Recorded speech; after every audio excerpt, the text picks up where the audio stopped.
Welcome back to my channel. అందరికీ కష్టే ఫలి అని మనకు నిరూపించిన ఏకైక పర్సన్ పవన్ కళ్యాణ్ సార్. తను 2014లో జనసేన పార్టీని స్థాపించారు. అప్పుడే స్థాపించడం వల్ల ఒక పార్టీకి మద్దతు ఇచ్చారు. 2019లో అసెంబ్లీ సీట్లు పోటీ చేశారు. 137 పోటీ చేస్తే కేవలం ఒక్క సీటుకే పరిమితం అయ్యింది. దాని తర్వాత 2024లో అసెంబ్లీ సీట్లు పోటీ చేస్తే ఎన్నైతే పోటీ చేశారో అన్నీ కూడా గెలవడం జరిగింది. ఇండియాలోనే that is the one of the record 100% ఫలితాలు రావడం. సో పవన్ కళ్యాణ్ సార్ జీవితంలో గెలవడం ఒక్క రోజులోనే జరిగే పని కాదు.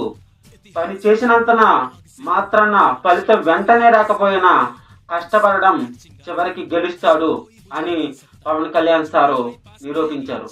పవన్ కళ్యాణ్ సార్ ఎన్నో విమర్శలు పరాజయాలు ఎదురైనా తన లక్ష్యాన్ని మాత్రం వదలలేదు. ఆయన చూపించింది ఒక్కటే, నిజమైన నాయకుడు అంటే కష్టాలు వచ్చినా వెనక్కి తగ్గని వ్యక్తి.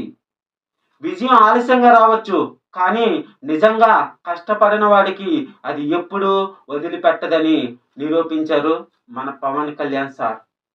సో ప్రజెంట్ ఇప్పుడు ఉన్న ఆంధ్రాలో ప్రతి ఒక్క ప్రజలు కూడా తనని చాలా అభిమానిస్తున్నారు.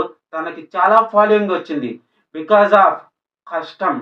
సో ఎదురు పడకుండా ఎట్లాంటి కష్టాలు ఎదురైనా కానీ ఒక్కడే నిలబడి సత్తా చూపించిన మన person Pawan Kalyan sir.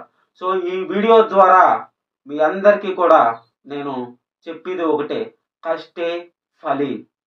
So నేను కూడా ఈ ఛానల్ పెట్టడానికి నేను ఆదర్శకంగా తీసుకుంది ఒక పవన్ కళ్యాణ్ సార్ని.